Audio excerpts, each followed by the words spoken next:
আবারও যুদ্ধ শুরু হলে ওয়াশিংটনকে চমক দেখাবে ইরান। মধ্যস্থতার জন্য প্রস্তুত মস্কো। বেইজিংয়ে পুতিন শি বৈঠক। ইরান যুদ্ধের কারণে আবারও বেড়েছে ডলারের দাম। চলমান যুদ্ধ খুব দ্রুতই শেষ হবে, জানালেন ট্রাম্প। ফ্লোরিডায় 2 বাংলাদেশি শিক্ষার্থী লিমন ও বৃষ্টি হত্যায় অভিযুক্ত হিশামের মৃত্যুদণ্ড চায় রাজ্য কৌশলী লোপেজ। এবং মার্কিন অভিবাসন প্রক্রিয়ায় নতুন করে কঠোর নিয়ম চালু করতে যাচ্ছে দেশটির সিটিজেনশিপ অ্যান্ড ইমিগ্রেশন সার্ভিসেস। উত্তর আমেরিকার রাজনীতি, অর্থনীতি, অভিবাসন ও আন্তর্জাতিক সম্পর্কের সর্বশেষ খবর নিয়ে আপনাদের জন্য আরটিভির বিশেষ পরিবেশনা আমেরিকান রাউন্ড আপ। আপনাদের সঙ্গে আছি আমি আফিফা আহসান সদয়। নতুন করে আবারও যুদ্ধ শুরু হলে একের পর এক বড় সারপ্রাইজ বা চমক দেখবে ওয়াশিংটন, জানিয়েছেন ইরানের পররাষ্ট্রমন্ত্রী আব্বাস আরাগচি। তেহরানকে মার্কিন প্রেসিডেন্ট ডোনাল্ড ট্রাম্পের 2 থেকে 3 দিনের মধ্যে চুক্তির আলটিমেটামের পরই যুক্তরাষ্ট্রকে হুঁশিয়ারি দিল ইরান।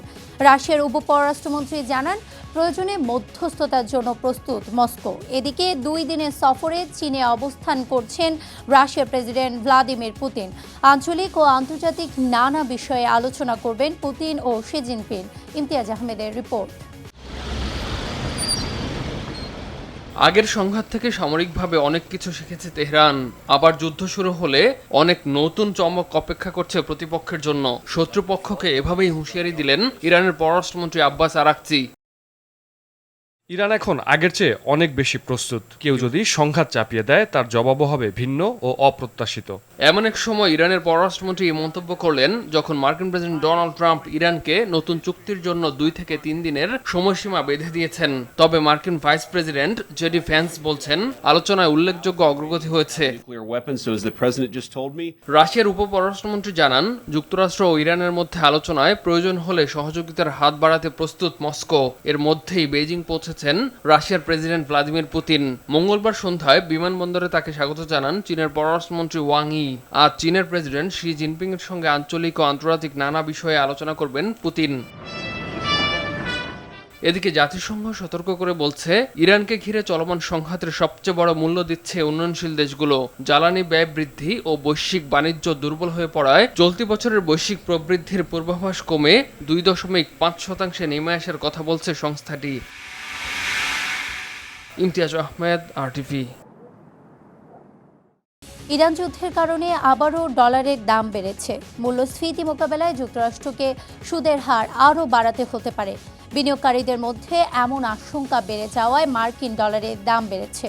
বিশ্ববাজারে ডলারের দাম এখন 6 সপ্তাহের মধ্যে সর্বোচ্চ অবস্থানের কাছাকাছি। একই সঙ্গে মূল্যস্ফীতি নিয়ে উদ্বেগ বৃদ্ধি করেছে, ফলে বৈশ্বিক বন্ড বাজারে বিক্রির চাপ তৈরি হয়েছে। বর্তমানে যুক্তরাষ্ট্রের 30 বছর মেয়াদী ট্রেজারি বন্ডের মুনাফার হার 2007 সালের পর সর্বোচ্চ পর্যায়ে পৌঁছেছে।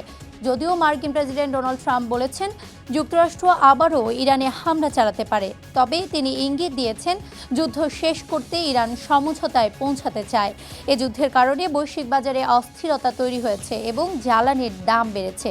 এদিকে জাপানি ইয়েনের দর আবারও কমেছে। ইয়েনের দর এমন পর্যায়ে চলে গেছে যে ধারণা করা হচ্ছে টোকিও বাজারে হস্তক্ষেপ করতে পারে।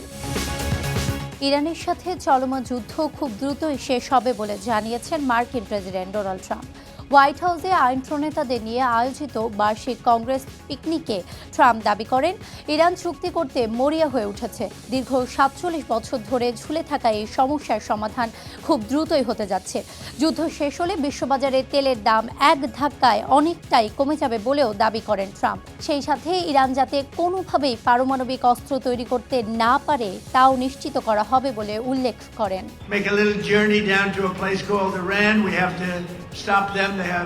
আমাদের ইরান নামের একটি জায়গায় যাত্রা করতে হবে। আমাদেরকে ওদের থামাতে হবে। ওদের মাথায় পারমাণবিক অস্ত্রের চিন্তা, এবং আমরা ওদের পারমাণবিক অস্ত্র পেতে দেব না। আমরা অসাধারণ কাজ করেছি। আমার মনে হয় আমরা খুব দ্রুত এটা শেষ করে ফেলবো এবং ওদের কোনো পারমাণবিক অস্ত্র থাকবে না। আর আশা করি আমরা কাজটি খুব সুন্দরভাবে সম্পন্ন করব। চলতি রাজনৈতিক ও অর্থনৈতিক নানা টানাপোড়েনের মাঝেই নিজের পছন্দের বলরুমের কাজের অগ্রগতি দেখালেন মার্কিন প্রেসিডেন্ট ডোনাল্ড ট্রাম্প। হোয়াইট হাউসের ভেঙে ফেলা জায়গায় $400 মিলিয়ন ব্যয়ে একটি বিশাল বলরুম নির্মাণ করেছেন তিনি।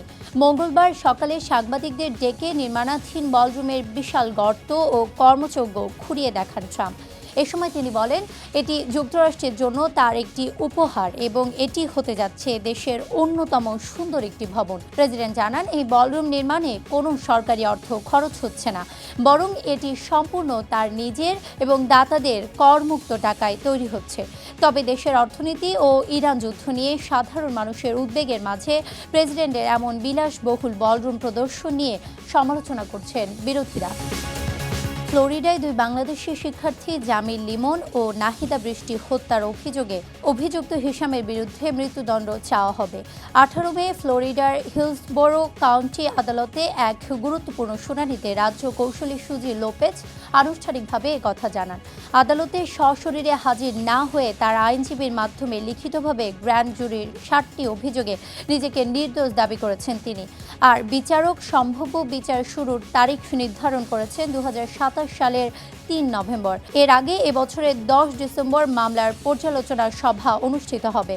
অভিযুক্ত বর্তমানে হিলসবোরো কাউন্টি জেলে বিনা জামিনে বন্দী রয়েছেন। এদিকে হিলসবোরো কাউন্টির শেরিফ চার্লস ক্রনিস্টার এই হত্যাকে বর্ণনা করেছেন বিশুদ্ধ শয়তানি হিসেবে। কারণ তদন্তে বেরিয়ে এসেছে এই হত্যা কোনো আকস্মিক ঘটনা ছিল না, হত্যার অন্তত 10 দিন আগে থেকে এটি পরিকল্পনা করা হয়েছিল। যুক্তরাষ্ট্রের সান ডিয়েগোর মসজিদ ও স্কুলে গোলাগুলির ঘটনায় এখনও শোক কাটিয়ে উঠতে পারেনি স্থানীয় বাসিন্দারা। নিহতের আত্মার প্রতি সমবেদনা জানাতে তাদের কবরে ফুল রেখে যাচ্ছেন শোকার্ত পরিবার। এমন ভয়ঙ্কর কর্মকাণ্ডের জন্য সোশ্যাল মিডিয়া ও ইন্টারনেটকে দায়ী করেছেন অনেকে। বিস্তারিত জানাচ্ছেন আব্দুল মালেক। যুক্তরাষ্ট্রের ক্যালিফোর্নিয়ায় স্থানীয় সময় সোমবার সকালে ঘটে এক ভয়ঙ্কর অপরাধের ঘটনা। দেশটির সান ডিয়েগো শহরে একটি মসজিদে বন্দুক হামলায় নিহত হয় 3 জন। পরে একটি গাড়ির ভেতর থেকে 17 ও 18 বছর বয়সী 2 সন্দেহভাজনের মরদেহ উদ্ধার করে পুলিশ। কর্মকর্তাদের ধারণা তারা নিজেরাই নিজেদের গুলি করে আত্মহত্যা করেছে।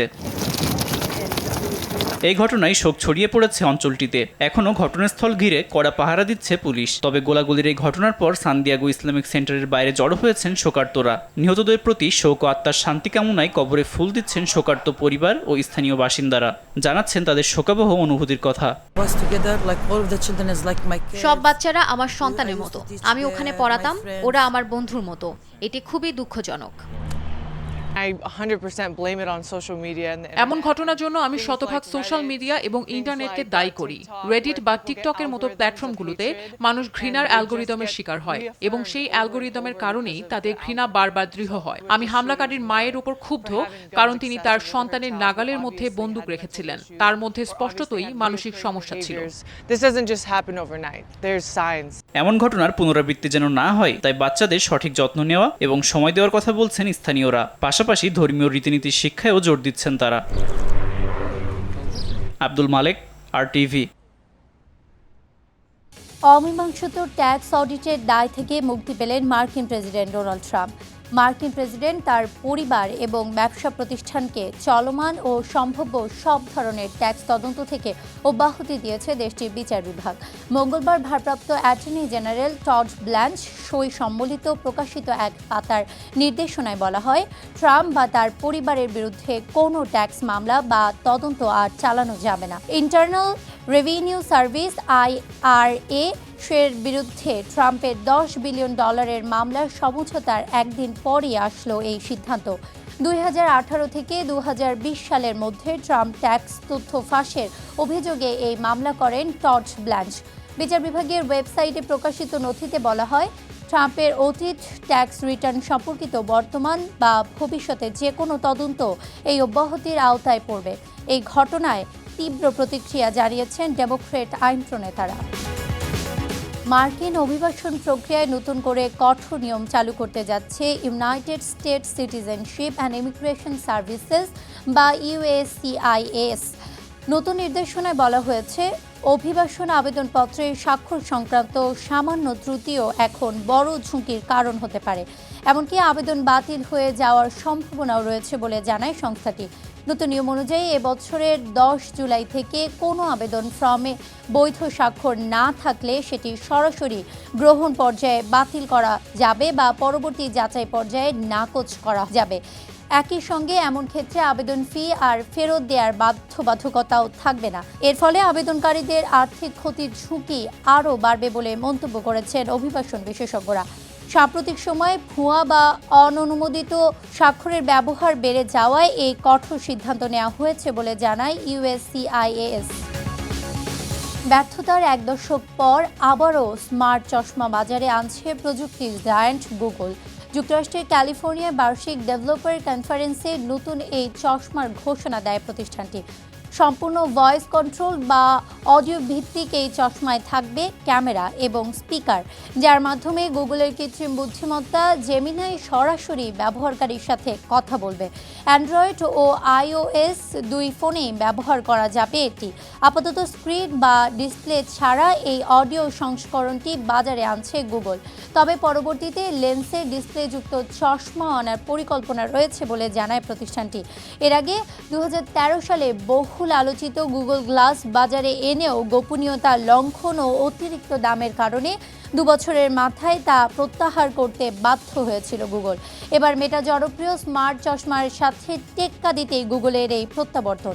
তবে স্মার্ট চশমার মাধ্যমে জনসম্মুখে গোপন ভিডিও ধারণের মতো পুরনো নিরাপত্তা ও প্রাইভেসি বিতর্ক আবারও সামনে আসছে। এ পর্যন্তই আমেরিকান রাউন্ড আপ। উত্তর আমেরিকার গুরুত্বপূর্ণ সব আপডেট পেতে RTVর সাথেই থাকুন। মতামত জানান RTVর সামাজিক যোগাযোগ মাধ্যমে।